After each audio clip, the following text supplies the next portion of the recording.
وحشتوني قوي لأول مرة يشوفني أنا رغدان. ايه رأيكم النهاردة نعمل سندوتشات خطيرة؟ لو عندنا لحمة وعايزين نعمل بيها حاجة مختلفة عن وصفات اللحمة اللي احنا متعودين عليها، تعالوا نعمل طاسة لحمة بالجبنة حلوة قوي وسريعة وما بتاخدش وقت خالص. خلينا كده ننوع عن الأطباق اللي احنا متعودين عليها كل يوم عشان ما نزهقش. تعالوا أقول لكم أنا عملت السندوتشات دي ازاي، بس يا ريت الأول نصلي على النبي عليه أفضل الصلاة والسلام، وكمان ما تنسوش تعملوا لايك. أول حاجة كده تعالوا نتبل اللحمة. أنا استخدمت نص كيلو لحمة حمرا متقطعة طرنشات رفيعة زي تقطيعة كده الشاورما.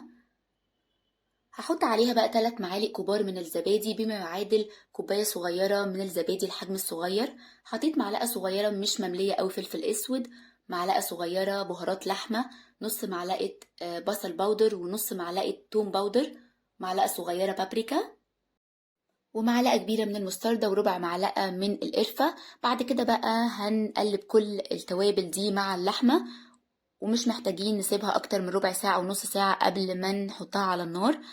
بعد كده بقى في طاسة على النار هحط معلقة سمنة كبيرة، ولما تسخن هحط اللحمة، وطبعا النار تبقى عالية شوية. هفضل أقلب في اللحمة حوالي من 3 ل 4 دقايق لغاية ما اللحمة يعني تغير لونها.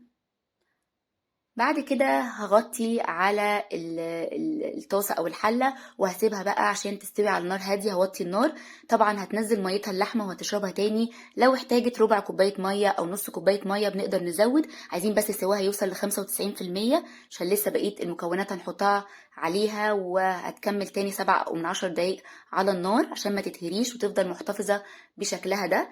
كده هي كانت خلاص 95% استوت. هحط عليها بقى بصلايه كبيره متقطعه طرنشات، فصين توم متقطعين طرنشات، وفلفلايه صغيره حاميه، ممكن نستغنى عن الفلفل الحامي. حطيت بقى الملح، ظبطت الملح، وحطيت معلقه صغيره من السماق.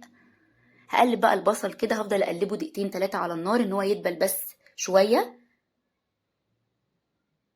بعد كده بقى هحط شويه من البقدونس، شايله منهم العروق بتاعتهم، الورق بس هقطعه وهحطه يا دوبك تقليبه واحده بس. هحط بقى جبنة موتزاريلا، جبنة شيدر، ومش محتاجين ان احنا نسيبها كتير على النار، هي بس دقيقتين 3. ممكن نغطي بس الغطا كده دقيقتين 3، مش اكتر من كده خالص. وهرش رشة سماق في الاخر، وبرده رشة من البقدونس. الطاسة كده جاهزة خطيرة وتجنن. هنبتدي بقى نعملها سندوتشات. بجد السندوتشات حلوة قوي وطعم اللحمة مميز بالتتبيلة والتوابل اللي احنا حطيناها والسماق، وبجد بجد يعني انا برضو زي كل مرة مش هقول لكم يا ريت تجربوها، انا هقول لكم لازم لازم تجربوها عشان هي فعلا تستاهل، وانا متأكدة ان هي هتعجبكم جدا جدا. انا قدمت معاها بطاطس محمرة، تقدروا تقدموا معاها بطاطس ويدجز او حتى تاكلوها لوحدها، خطيرة. وبكده يكون الفيديو خلص، يا رب يكون عجبكم. ولو عجبكم ما تنسوش تعملوا لايك وتشتركوا في القناة لو ما اشتركتوش. بحبكم قوي قوي وهتوحشوني قوي. باي باي.